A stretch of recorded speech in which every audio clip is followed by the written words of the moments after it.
रूसी सेना का कहना है कि निप्रो में यूक्रेन कमांड पोस्ट पर हुआ है हमला। रक्षा क्षेत्र में आत्मनिर्भरता हासिल करने के लिए भारत की बड़ी छलांग। हैमर रॉकेट परीक्षण सुविधा पर जल्द ही होने वाला है घोषणा। डीआरडीओ ने पनडुब्बियों के लिए 2 प्रणोदन प्रणालियों की मरम्मत के लिए समझौता किया। थ्रॉटल एरोस्पेस निम्बल आई माइक्रो यूएवी भारतीय सेना सेवा में प्रवेश कर रहा है।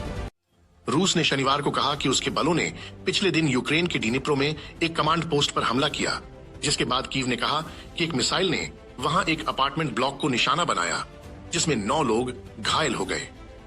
रूसी रक्षा मंत्रालय ने डिनिप्रो को उसके पुराने नाम से संदर्भित करते हुए कहा, 28 जुलाई की शाम को रूसी सशस्त्र बलों ने निप्रोपेट्रोस शहर में यूक्रेनी सशस्त्र बलों के एक कमांड पोस्ट पर उच्च सटीक हथियारों से हमला किया।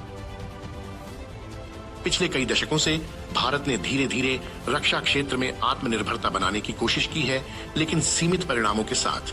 गोला बारूद, मिसाइल प्रणालियों और अन्य हथियारों के रूप में आयात पर अत्यधिक निर्भर घरेलू रक्षा क्षेत्र के विस्तार पर पिछले आधे दशक में ही आवश्यक ध्यान दिया गया।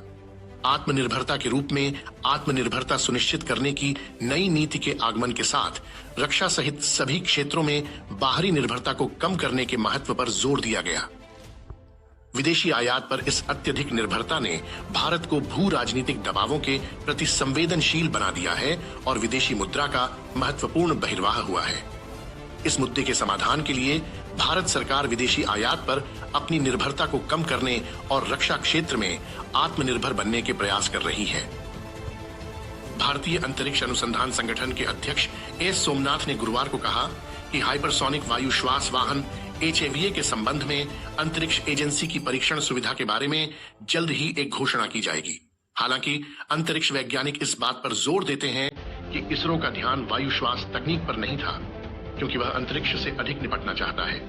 हावा का मतलब एयर इंटीग्रेशन सिस्टम वाला हाइपरसोनिक एयर ब्रीथिंग व्हीकल है। हवा में सांस लेने की तकनीक पर हुई प्रगति के बारे में एक सवाल का जवाब देते हुए सोमनाथ ने कहा कि इसरो इसे किसी रॉकेट के लिए तत्काल इनपुट के रूप में नहीं, बल्कि एक प्रौद्योगिकी क्षमता के रूप में देख रहा है।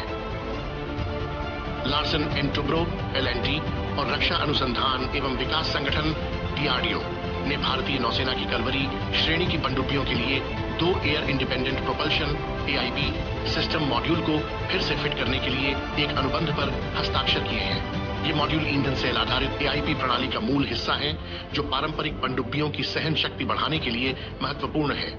प्रमुख निजी रक्षा निर्माता ने गुरुवार को एक आधिकारिक बयान में कहा कि इसे LNT के साथ प्रमुख उद्योग भागीदार के रूप में DRDO की नौसेना सामग्री अनुसंधान प्रयोगशाला NMRL द्वारा स्वदेशी रूप से विकसित किया गया है। रत्न इंडिया एंटरप्राइजेज के throttle aerospace systems private limited ने भारतीय सेना को अपना फुर्तीला आई माइक्रो मानव रहित हवाई वाहन UAV वितरित किया है। TS ने कहा, विकास फुर्तीला आई पर काम 2017 में शुरू हुआ और उसके बाद 2018 के अंत में उड़ान परीक्षण किया गया। कंपनी को भारतीय सेना को 2 निम्बल आई UAV की आपूर्ति करने का ऑर्डर मिला और UAV की डिलीवरी मई 2023 में की गई।